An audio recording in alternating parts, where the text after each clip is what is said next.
네, 여러분 안녕하십니까? Q5 English입니다. 오늘은 if anything, if ever 들어보셨죠? 뭐 비슷한 것 같은데 은근히 혼동을 일으키거든요. 하지만 다릅니다. 어떻게 다른지 알아보도록 하겠습니다. 먼저 if anything, 혹시 어떤 것이라도 있다면 굳이 해석을 한다면 그렇게 되겠지만 예상했던 것과는 반대로 이런 의미가 있죠. 즉 오히려 이 표현은 강조의 의도를 지니고 있습니다. 그냥 if any 이렇게만 쓸 수도 있는 것이죠. if any를 쓰게 되면 덜 노골적으로 이렇게 표현이 되는데요. 핵심은 예상했던 것과는 반대로 오히려 이렇게 해석이 된 거죠.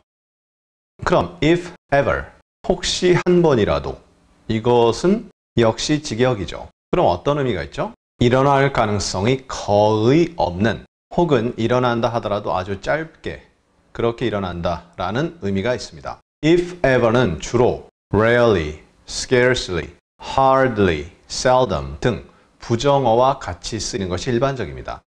자, 이렇게 설명드렸는데 느낌이 잘 안 오시죠? 그럼 예문을 통해서 자세히 확인해 보도록 하겠습니다. I hardly exercise if ever.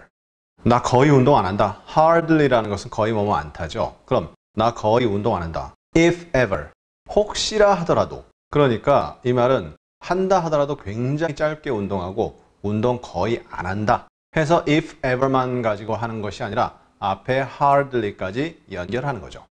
An average guy like me had to work 40 years to afford a place like that, if ever.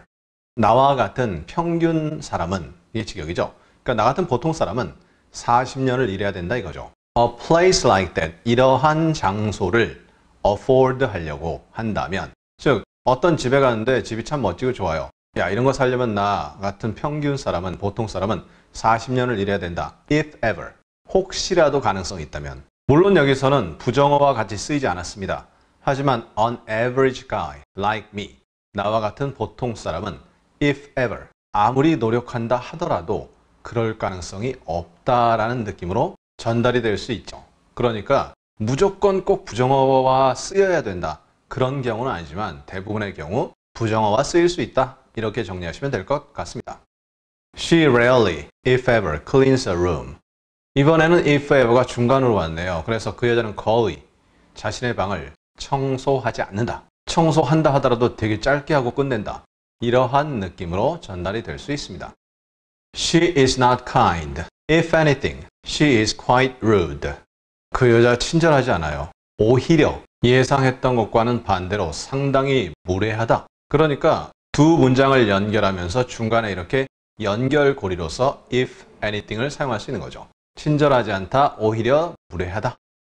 What if anything did the defendant tell you? if anything이 곤란하다면 일단 빼고 해석하는 거죠. defendant, 피고인이 너에게 무슨 말을 했냐? 이러한 내용인데 도대체 피고인이 너에게 어떤 말을 했지? 이런 식으로 강조의 개념으로 활용할 수 있습니다. 그러니까 피고가 한 말이 있다면 도대체 그 말이 무슨 말이지? 이렇게 의미가 전달이 되죠. 그 다음 오늘의 마지막 문장입니다. Does it matter what, if anything, Trump declassified? 중요하냐 이거죠. What, 무엇을 트럼프가 declassified 시켰냐? 비밀 해제를 시켰느냐? 어떤 문서 같은 것에 비밀이 붙여졌다면 그 비밀을 해소하는 거죠. 그런데 if anything, 이 사람이 비밀을 해소할 리가 없습니다. 일반 사람들의 생각으로는요. 혹은 이 말하는 화자의 생각으로는. 그런데 예상했던 것과는 달리 이렇게 할 수 있죠. 그러니까 트럼프가 예상과는 달리 어떤 것을 비밀 해제를 했느냐? 그게 그렇게 중요하냐? 중요치 않다. 이렇게 의미가 전달되는 거죠. 자, 이렇게 해서 오늘 if anything, if ever 뭐 대단히 복잡한 것 같은데 은근히 쉽죠? 그런데 돌아서면 또 까먹습니다. 따라서 반복을 꼭 필수로 하라. 이렇게 말씀드리고 싶고요. 우리 다음 시간에는 in terms of, when it comes to, 그냥 뭐뭐의 측면에서 보자면 이렇게 표현이 되는 두 내용인데요. 어떤 차이가 있는지, 혹시 차이가 없다면 동의어로 쓸 수 있는지 다음 시간에 자세히 확인해 보도록 하겠습니다. 감사합니다.